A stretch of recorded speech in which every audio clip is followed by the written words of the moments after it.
Hi, everyone, and welcome. I'm Dr. Tammy Nelson, and today is an author interview with Einat Metzl, and I am so excited to talk to her.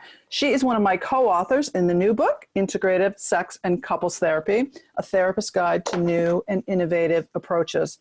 And she has written a great chapter, which I actually am personally connected to.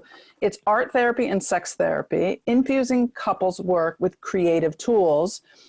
Welcome, and I'm so glad you're here. Thank you. I'm thrilled to be here. Thank you very much for the opportunity to be part of this beautiful book, which I think is amazing. I'm very honored. I'm very excited to be speaking about this passion of mine. So I'm not like, this is a passion for me too, because I spent a good chunk of my early career as an art therapist. I'm a registered art therapist. You're a licensed marriage and family therapist. You're a registered art therapist. You're a registered play therapist. You have a PhD. You're on the faculty of Loyola, I think. Mm-hmm. I mean, you're an overachiever. Yes, but a coincidental one, I think. As we'll probably talk as we go through, I feel like I've in some ways gotten to places intentionally and unintentionally. I kind of meander, find things that I love, and luckily I really love a lot of things. And so it brings me to good places. But I remember about you that you were an art therapist, in fact, when I attended one of your workshops. Oh. One of the few, I believe both you and Stephanie Bueller have some experiences with art therapy and sex therapy. And I think it's because as a creative individual and kind of open-minded, we can see that sexuality is one of the least addressed, least spoken about pieces in therapy. And it's a good place I think it's a good crossover, you know, that creative life force, that passionate urge, you know, it's all sort of comes from the same space, I think. Yeah, I agree. Yeah. So are you an artist yourself? I am. I mostly now participate in small exhibits. I don't have a lot of time to develop my art as I would like to, maybe in retirement. But yeah, I do some art, and I find that to be extremely useful, actually. I don't think therapists ever retire, but good luck with that. Yeah. And as an author too, you've authored another book about art therapy. Mm-hmm. Can you tell everyone the name of that as well? Yeah, it's basically integrating art therapy and sex therapy. So where art therapy meets sex therapy, mm-hmm. Creative explorations of couples work, and relationships. So it's been a really lovely space to go into. Yeah, and I really like that book a lot, which is why I'm so happy that you could contribute to this book, because I think you really are like on the forefront of this field and really have a lot to contribute. I think, you know, what you say in the chapter and how you give really great case examples, and you show the artwork, and you really describe how you take couples through a process of art therapy. Thank you. Appreciate it. Yeah. So what are some things that you learned or that stand out for you as you take your work into the integrative space in this chapter, or in just thinking about what you were going to write? Did anything new come up for you, or did you notice anything, or is there something you want to share with us? Well, I mean, so writing this chapter was lovely for me, because in some ways I am always looking for opportunities to integrate, it feels like to me, pieces of myself and experiences that I have. And it was a beautiful platform for me to look at how to speak with different audiences. I do teach. I'm actually the program director and chair of the art therapy MFT department at LMU. And so I mostly speak with graduate students who are art therapists, who are becoming art therapists. And of course, I do bring as much as I can the sexuality, couples work there too. But it's lovely to really think about how to help people who are not art therapists think about the usefulness of art. And of course, there's a caveat there, because I'm not also training therapists who are not art therapists to become art therapists. But we also, as art therapists, don't own the art, nor should we want to, right? So there's a way for us to share what knowledge we have about the usefulness of creativity, that spring of opportunity that comes through, as you named, with engaging people from a space that's not verbal, that's maybe not so intellectual, or intellectual as well as other things. And so this chapter really, in some ways, allowed me to take a lot of pieces that I already have, some personal truth, some experiences, some skills that I have, and speak to a different audience, I think, or a wider audience. That's been really fun. So thank you for that. Oh, thank you. I mean, you really sort of live the integrative life, like you are an integrative person, because you really do take stuff from all areas of your creative life force, if you will. And then you're really helping people both clinically and academically, which is great. You're sort of bringing along the next generation for us. Why, thank you. And this is what I meant by coincidental and non-coincidental. So I've always known about myself that I've loved people, I've loved art making, I've loved the opportunities of exploring life deeply and really putting the two together. And really, looking existentially at the purpose that we all have here and the relationships we all have here or don't have here and the barriers to those, right? And I've done that in different ways. And throughout my life, because I kind of let that guide me, I've found different places, right? So I've come to the MFT art therapy piece, but then I started teaching human sexuality courses and I took some training there and got certified with ASACT. And then I got people calling me in my private practice that haven't called me before, particularly more male clients and more couples. And I thought, ooh, I need more training. And so I went back and got my EFT and Gottman training.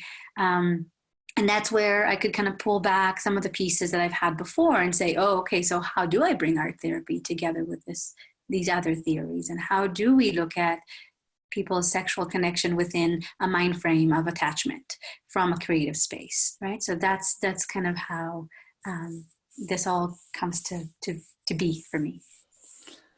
I wonder if you could give us an example of how you might work with a couple using art therapy and using your skills around couples therapy and attachment, and also, maybe, a couple who was seeking help around a sexual issue.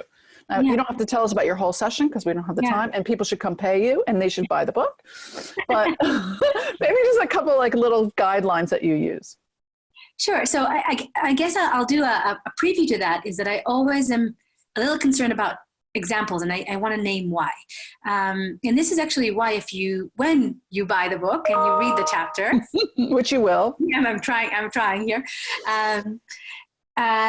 You'll notice that the art is actually a recreation of the art that I made rather than the original art that the clients made. And that's important for me because even though I have release from clients to share some of those art for teaching purposes, I am very protective about people's artwork being their own and an extension of themselves.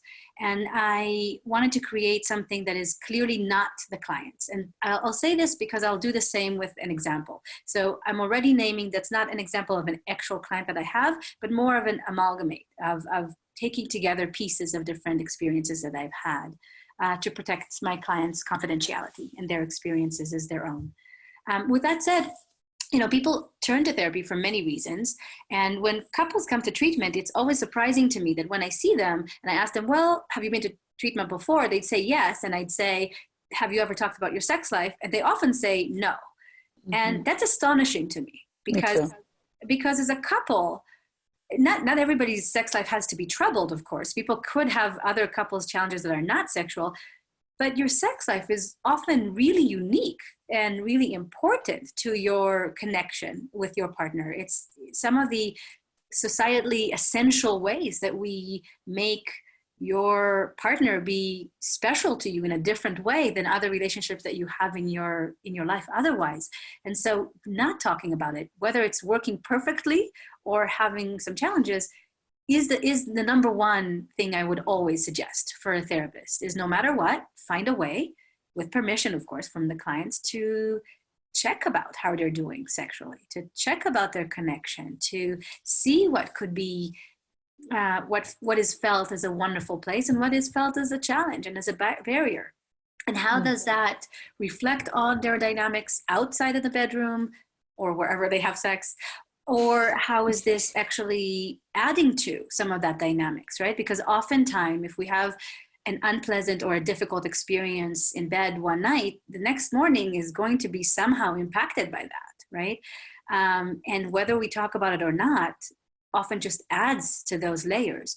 And this is actually where I think creative experiences or creative explorations are really helpful, because often these are not even things that we necessarily are conscious about. Maybe we already told ourselves, well, you know, my sex life is my sex life. I don't want to really deal with it, especially after long relationships. People tend to just put it on in the drawer and say, well, it is what it is. It's fine, or it's not fine. But it's not the reason why I'm seeking therapy. It's not the reason my relationship is what it is. But it's a beautiful place to start, to really look at attachment, to really look at connection. And if you're doing it in a way that's playful, that's outside of the kind of shared verbal rehearsed conversation, which is what tends to happen when we go intellectually and verbally, you get people engaged in a different way. If people are frustrated, there's only so many times they can say, I'm really frustrated with not getting enough sex, or with the way you ask for sex, or whatever it is, right? But if you share it through an image, if you share it through something that's more tactile, if you take your time really demonstrating or showing someone what that experience is like for you, what happens to your body, what happens to your mind, how that plays out visually for you, you get them engaged in a different way. They get to see a different part of you. And even more importantly, that frustration and anger is not felt as if they're targeted towards them. It's not attacking them. It's not insulting them.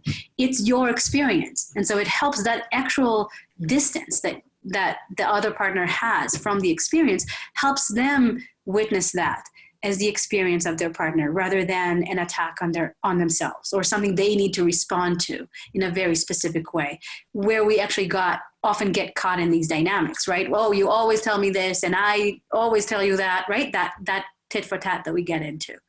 So that's, I think, one example of how art could be very useful. Yeah, that's great. Now I want to pull out my art supplies in my office again, because I've been remiss in doing that. And I love it. I love what you're saying. And I will also say, it doesn't have to be plastic arts, right? It can be, because I think plastic arts has such a plethora of experiences that it offers. But really more importantly is that if you're doing it creatively and you're not an art therapist and that's not your skill set, choose another way to engage people creatively. Maybe it's through humor. Maybe it's through shifting roles. Maybe it's through them imagining a color. Maybe it's through them, painting with words, painting a scenario for you of what the experience is like, right? It doesn't actually have to be the physicality of it. But if you do have art supplies and if you feel like you're comfortable with it and your clients are comfortable with it, you can always also consult with art therapists or get additional training and really try to see if there's a way for you to engage people through a different mode. Yeah, that's a great suggestion. And I'm going to make sure I get your contact information for all of our listeners who might want more and might want to go deeper. It's interesting to me that couples share music quite easily and readily and share the experience of music. Let me share this song with you. Oh, I heard this really great song. They'll dance together. But art it's a little bit more regressive for people. A lot of, you ask people, if you're an artist, they might have said yes in kindergarten, but now they're like, yeah, no way. So I think the problem is actually with how we understand art, or how we titled art. And I think we got ourselves pigeonholed in a way. Because really, if we think about it, we all use imagery. We use emojis all the time. We choose what we dress in the morning every day. We decorate our house always. We are very, meaningfully choosing the background of our Zoom sessions. So we people are cooking these amazing dishes I see on Instagram. I'm like, where did that come from? We're very visual. We're very sensory kinesthetic oriented. We express ourselves all the time through visual kinesthetic terms. The challenge is somehow we've made this societal template for what is art and what is not art. And somehow around elementary school, this huge idea of specialization that doesn't quite happen as much to other things happens, right? So people don't have to perceive themselves as dancers in order to engage in dancing. People don't necessarily have to play an instrument to feel like they can sing or that they have a favorite song. And I think we have to somehow release ourselves from those chains of what art is and art isn't. That's not to say that some people can't be wonderful artists and maybe have skills that are different, but all of us are artists where it comes to the ability to perform creative engagement that create a visual statement that expresses our feelings and thoughts. We all do that all the time. So as long as we can kind of let go of some of those judgments or observe them and just say, okay, I'm just going to engage with this with curiosity and with compassion. And what I think helps with couples, actually, because I also work with individuals, but with couples and families more than with individuals, is as soon as somebody in the family engages in art, the merit of seeing the other person's experience through art is so clear, because there's always something that surprises you about how this person engaged, how they did it, what they did. It's not what they normally say. It's not how you perceive them. And then you see immediately firsthand, oh, okay, I now get to see a different part of my partner's or my parents' experience, right? And again, especially when we're talking about such sensitive issues, such as sexuality, sexual connection, attachment, sexual pleasure, trauma, sexual trauma, things that often we have a hard time articulating verbally. As long as we can let go of those judgments and expectations, and we can really engage in some creative play and some allowing ourselves to just be in the moment, we have a wealth of visual and kinesthetic motor knowledge that can come to the forefront. I think that's a great piece of advice for any therapists that are working with people to help them express, integrate, expand their sort of toolbox, if you will. And I'm wondering if you have any specific suggestions for therapists or anyone reading the book that they might integrate into their personal lives or into their own healing, particularly now during this difficult time. We're still in quarantine, depending on when you're listening to this recording. And people have gone from sort of an acute shock level of stress to more chronic levels of stress, where they are more irritable, they're getting frustrated, they're not sleeping. Like it seems like the work that you do would lend itself really well and be super important right now. Yeah. So, I mean, obviously I have a bias here. I really am coming from a contemplative practice. So I'm also a yoga practitioner. So between yoga and therapy and art, I'm forever looking for a way to circle back to the basics when I get lost. And I always try to check in with my breathing, explore my felt sense. And really looking at ourselves again with compassion, with imagining things that make sense to me, that don't make sense to me, and thinking what doesn't make sense to me or what's difficult for me probably has a different meaning or a different sense from a different perspective. And this is again where I feel creative tools are very useful, because again, if you can create a space for yourself where you can just explore, whatever that is for you.